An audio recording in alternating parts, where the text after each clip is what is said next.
Rakataliada. Unaseteke mende nina no dadaya. Uriende mende ya na masete ya nana. Mana nine no nana ne nana. Inene nina no nana.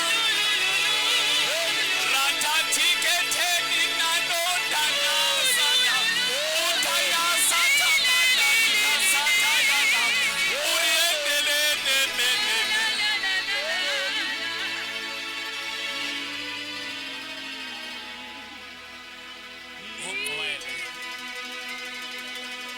Ungcwele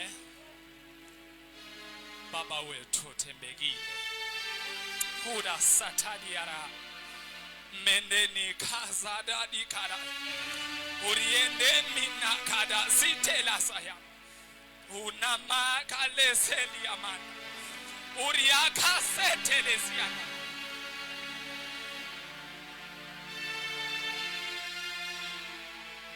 Hallelujah. Hallelujah, Jesus. Hallelujah. Jesus, Hallelujah. Hallelujah. Hallelujah. Jesus. Hallelujah. Hallelujah. Thank you, Jesus. Hallelujah. Hawe ama kama ande apu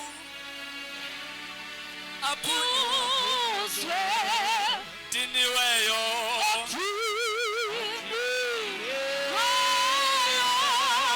aneliswe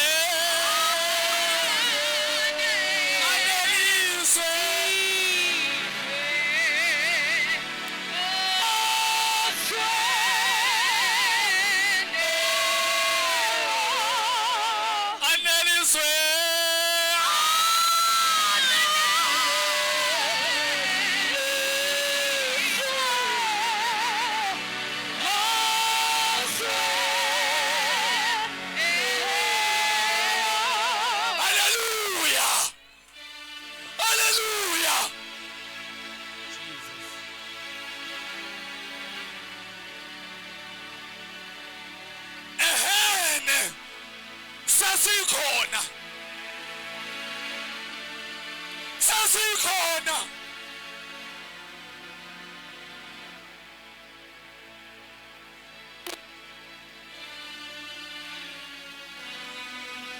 Hallelujah. Jesus.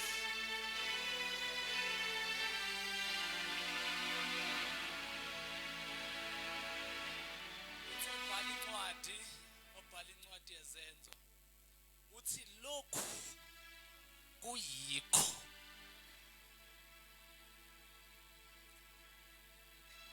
uthi lokhu kuyikho. Mengabe khona ophethe iBhayibheli lesizulu ongasifundela kahle incwadi yezenzo ku chapter number 2 bese ngifundela uverse number 16.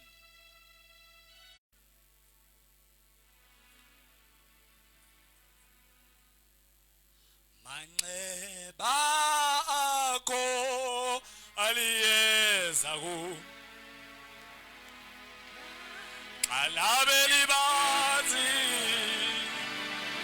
Qongqoshe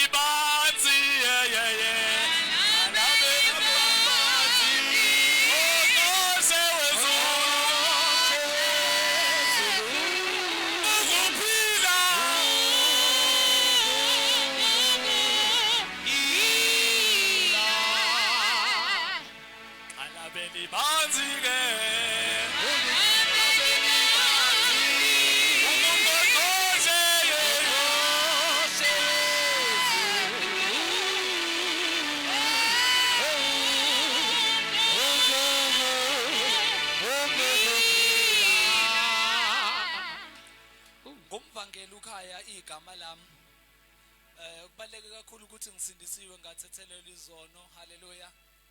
Mshisa mfethu ucela ungibheke kahle mfethu. Ucela ungibheke kahle. Noma sethi uyintombi ziyangehlula. Ngishimane ngenxa kaJesu. Wo mhlambe ngiqale kabi baba uMnguni. Okay, mhlambe ngiqale kabi baba uMnguni. Kodwa mfundi baba uMotha. Kukhona into engiye ngiyikhulume mangingedwa. Ngithi uma ngabe ungeke ukwazi ukuthi uyishimane ngenxa kaKristu, then uzothi uyisoka ngenxa kaSathane. Uma ngabe ukuthi wena usindisiwe, kukwenza ukuthi ufile ashamed. You are not yet ready to preach this gospel. Nangenkambo nangomlomo wakho, you are not yet ready. If you are still ashamed, akakafiki la kufanele ukukhulume khona ngalo. So uma ngabe usathola kuyinkinga Bhuti David ukuthi uthi uyishimane ngenxa kaKristu, sitshela ukuthi uyisoka ngenxa kaBaba. Uthi obhale kahle umebhala incwadi kaJohane chapter number 10 uverse number 10 angizukuthinta lutho la ngifunde khona. Uthi isela alizi kungengo kuzokweba nokubulala nokubhubhisa. So siyaxakeka ke mangabe kungukuthi wena uhlezi kodwa isela linganyakazi. Kodwa ususini kodwa alinyakazi. Then there is a problem. The problem it is not within la esifunda khona ezwini cha. The problem wena. Inkinga ukuthi akakabi nayithelo sisengabafana uyabona nje manje ngoba kuzothwa sihlobo kuzothi maqala kuvela amapethusi sosibona esihlahleni sinyakazisa hayi manje phela sesewena umfana kodwa sesinyakazisa izihlahla zithi ngoba sifunani. Hallelujah. So isela alikwazi ukuza mangekho into elizobulalayo mangekho into elizoyitshontsha mangekho into elizoyibhubhisa. So when meliza okay umeliza lizokweba mvangela ushisa akekho umuntu igebengu ungayibuza zonke nezitshontsha imoto nezitshontsha ama-cable ka-Eskom zonke igebengu zifuna into evaluable ukuyitshontsha. Hawu mhlawumbe ongangifakazela kangcono loba ke bamthathela ifoni ngoba babazi ukuthi ayihamba kaloli. Mhlawumbe ongangifakazela but lithi izwi kuJohn chapter 10 lithi isela lizi kungekuzokweba litshontshe libhubhise kuwe. So namhlanje I want us to introduce ozokhuluma kumina ozoshumayela. I want us to look into this thing ukuthi chisa akusikhona ukuthi siyahluleka akusikhona ukuthi mhlambe sigcotshwe kancane no sengayeke ukulidoubt ugcobo lami sengayeke ukulidoubt at all. Kodwa sengabheka ukuthi ubani ocela umthandazo chiswa kuwena ngoba uzokucela umthandazo kanti uzokutshena amanga akakutshela ukuthi yindaba ekulesimo ekusona angeke akutshela iqiniso wena uma uthandaza mfethu uzukhiphe ngisho nale ilimo ongayijwayela ukuyikhipha khona sengaphumula noma kunini kodwa uzuyikhiphe ngenxa yokuthini uma uthandaza wholeheartedly for someone who's not honest with you. So uma uthandaza on a prayer oshaya emqondo sengakiyere kashisa akusikho nje ukuthi asigcotshiwe. Inkinga ukuthi labantu esibashumayezayo abasitsheli iqiniso isela noma lifuna ukuzotshontsha lento ezotshontsha vele yalo. Okay uyabona the day uyokwazi ukuthi uma ufuna ukubamba inkukhu ufuna ukubamba amathole enkukhu awugijimisa amathole ngeke uwaqede amanye azophutsha ngaphansi kocingo ungawatholi. Thina esikhulile emakhaya siyakwazi lokho. Uma ufuna ukubamba amathole enkukhu ubamba isikhukhukazi uma ubamba isikhukhukazi kusizimela amathole azoyisa. So uma unezinto ekaSathane thina noma singakhulekela uSathane uzolokho esibhongela la ngoba wena ophethe into uSathane kufanele ukuthi ngabe wayilahla kudala usunathi evangelini kodwa manje usenezinto ezifuneka ngaphandle. Okay angishilo ngathi angishumayela kodwa nake ngifuna ukusho sithandaze kakhulu sithandazela abantu abangahlukanisanga nama-altari abamadala. So sibhizi siyakhuleka senza yonke into but ama-altari abamba abakini angasindisiwe nawe asakubambile. But the day we will start to act like the sons of Issachar, understand the times and seasons. Ukuthi khona la khona kufanele size ngezikhala, kukhona la kufanele khona ithi noma ihlasela baba umhlabeki ingahlaseli bemangala uJehoshaphat methi thathana abanezikhalini babeke emuva bese nithatha abahlabelelani babake phambili. Wayengabuza omunye ethi indaba ingenxa ukuthi ufuna sibulawe eqala yini. Xolana nguzwa mfethu. Uyangibambelela. Ebuza ukuthi indaba kufanele ukuthi laba abanezikhali ngoba yibona abazolwa ngithi sizempini. But now the strategy of this particular one asizile ukuzolwa ngezikhali but indumisi izokwenza umsebenzi la kufanele khona uNkulunkulu simfinyelele enhlizweni indumisi ezokwenza umsebenzi. Singeke yini sa analyze the strategy. Let me ask you something. Mhlawumbe ngicela ubheke oseceleni kwakho. Umbuzo ukuthi do you know the strategy to prosper this season? Uyasazi yini? Noma usubheke kuDecember wena usafuna ukuphasanyisa. Unyaka usuphelile uhambe emasinyane. Uyasazi ini strategy ukuthi kulonyaka ozoqala fanele ukuthi uexecute kanjani. Uthi ngihlebele nakhe ngeke ebandleni ukuthi uNkulunkulu mengikhuleka ngikhulekela inkonzo yamakhosi. Bathi uNkulunkulu the church has got the power to control the governmental representative. Kodwa uma ngabe lizokhuleka manje likhulekela ama elections azayo. Ngoba ibandla ukuthi we want to pray the emergency prayers. Uma ngabe ubona isitha sesisendlini sesizotshontsha kanti ucabanga ukuthi baba ngegama lika Jesu ngiyavuthulula ngiyahlaba ngiyahlikiza sephakathi usakhulekelana. Wakwambona umuntu ukuthi imvula inetha evula ama-curtains ithi imvula sekumanzi umbhede bese ethi awuthi ngivala i-curtain usumanzi you are too late.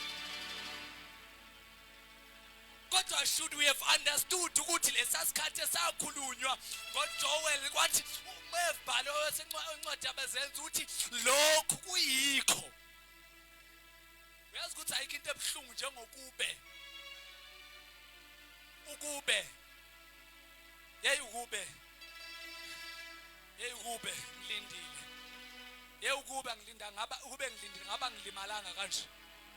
Ngilimele kanje nje ukuthi angilindanga ukube akho into ebuhlungu njengaleyo. So umezobhala lencwadi lo ibhalayo ethi lokhu kuyikho. Ukube bengithenga isikhathi esiright. Ngakhulekela ukuthi uNkulunkulu carry me with your grace that I may understand the times and seasons engikuyona so that I will pray a relevant prayer kulesikhathi esimanje. Hallelujah bazalwane. Singeke sakwenza inlokho from now. Ngoba izinto ezikushaya let me tell you izinto ezikushaya manje lithi iBhayibheli mhlambe ke udlule ngalo lithi iBhayibheli uJabez okay ngibuye kuJabez ngicela la uDavid uma ngabe ezo ordainwa Jesus ufike wabekwa waba inkosi wahamba wayeyimbuzini ongazi bethu David is ordinary but that is king and uNkulunkulu usem-appoint kodwa am-appoint wambuyisela embuzini. So the time eba inkosi dala approve. Yabona into ngishoyo. So wena uzothandeza ukuthi ngifuna ukuba inkosi uNkulunkulu usemqokile ozoba inkosi. You are too late. Bese ngeke sakwenza inlokho. Ngiyacabanga ukuthi leyo nto nje ngibizela imatters of faith. Ukuthi when we come together can we not incline ourselves to the times and seasons, the proper strategies of our prayers? Because without that we're still going to pray useless prayers and prayers that will feel like they are unanswered. Hallelujah. Ngoba masikhuleke singekho kwisizini sinenkinga. Sizoyithandaza yona izoba right izoba mide futhi. Ngoba a prayer is not measured by the length but is measured by the effectiveness. Ukuthi ube effective kangakanani yonke into ezokutshela ukuthi ukhulekile yini. And uma ngikhuluma ngokuba effective ngikhuluma ukuthi is aligned with the season okuyona manje. Hallelujah. Ngicela ukubingelela la sengizosuka mina ngihlale phansi ngidede lozoshumayela asisezweni likaNkulunkulu. Hallelujah. Ngicela ukubingelela ibandla lase Assemblies of God emaphupheni. Hallelujah. Hallelujah. Hallelujah. Bethi ngiphethe abantu. Hallelujah. Ngibingelela baba umnguni ngibingelela omama bonke ngeke ngibawale one by one bazalwane. Ngibingelela intombi nezinsizwa sonto skole ngiyabona nawe uyawukhona. Ngibingelele nabasekhaya elikhulu eThwathwa. Haleluya. Ngiyabingelela ngicela sibashayele izandla ezinkulu. Haleluya. Sibashayele izandla ezinkulu. Bese ngizobingelela abasihambele bazalwane. Sihanjelwe la ekhaya. Ngibingelela abasihlabelelayo, ngibingelela nabazilalelayo. Mfana la mfana. Ngiyabingelela. Haleluya. Ngibingelele baba uMhlabeni. Bengisabingelela ule ngaphandle. Haleluya. Ngibingelele. Yabo ngathi mangiqala ukubona umuntu omuhle ngabona lo yasisohle lapha emuva.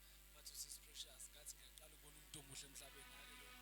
Ngiyambingelela abazalwane. She's all the way from Spirit of Praise. She decided ukuzohlanganyela nathi namhlanje ngomusa kaNkulunkulu. Haleluya.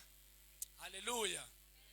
Ngibingelela umfoka David. Okay, mhlambe ithi ngiqale la before ngizobingelela uDavid.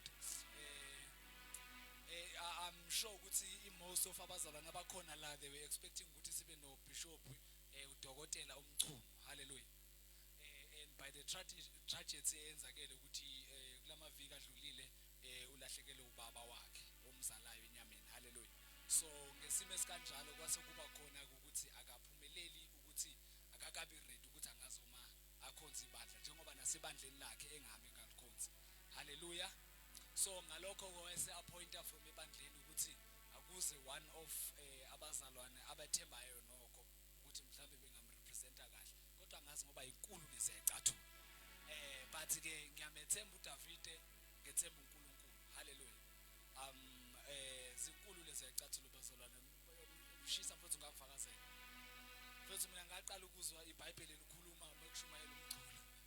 Ngiyaxolisa kodwa ngaqala ukuzwa baba uMnguni. Mhlawumbe uzongifakazela. Uyalikhulumisa iBhayibheli lo baba. Yazi was one of the preachers mhlawumbe ngathi after my father baba uMsibango ukuthi umuntu engazi ukuthi mayeshumayela ngiyideli intshumayelo yakhe. Kube ngathi ngeze aqeda nje ngalokho eqhubekile. Kodwa kungukuthi ke manje siphile esikhathini la simeja khona isikhathi kuyo yonke into esiyenzayo. So asishayile izandla ezinkulu umfowethu uDavid phakathi kwethu. Haleluya. So mawubona uDavid emela futhi uzobona umchume phela. Haleluya. Yeah. So ngenzela lokho ukuthi kube clear ngingashaye ngathi hayi abazalwane bazobona nje ukuthi abavele yabo. So ngaze kube kuthiwa hayi lo amzalwane akekho honest uveza abanye kwi-post wase efaka abanye futhi epulpit. Ngathi uyasikhohlisa cha ngikhohlisanga. Uzofika kuchaze futhi uDavid uMasemela. Haleluya. Bazalwane ngaphandle kokumosha isikhathi ngicela ukubingelela nansi iKelvin Media ilokhu isikhanyisa lapha isishuta alibaniki bazalwane imvula yona iyeza ne iyeza baba uMnguni uthi uNkulunkulu angisho ukuthi ngenzeka ithi kusiphazamisa kodwa akukho kubi ukuna kwayo kukhona into ngobiza ezoza nayo. Sengiqedile ke ukusho lokho sengidlulile kukona kodwa yona ikhona and umeyiza izo approve something eyenzakalayo in this area sikuyona. Khona into engakaze ngayikhohlwa mengiqala ukuma la baba uMhlabeni ngishumayela bekade sinemvuselelo. Ngangishumayela ngencwadi kaEzenzo chapter number 7 eyikhulunywa amazwi ayikhulunywa uPaul ethi laba abanye abayaluzisa isizwe lonke sebefikile nala. Namhlanje ngifuna ukusiphinda leso statement lithi laba abanyakaza isizwe lonke sebefikile nala emaphupheni. Ubona lemvuselelo yazi ukuthi sebefikile. Ngeke ngisakusho okuningi kodwa abazalwane ngicela siphakameni sonke sime ngeinyawo zethu sizoyezwini likaNkulunkulu sizoyezwini likaNkulunkulu sizoyezwini likaNkulunkulu. Tshela makhelwane thani makhelwane be ready. Makhelwane be ready. Tshela makhelwane thani makhelwane isikhathi sesihambile kodwa ke it is worth it. Hallelujah.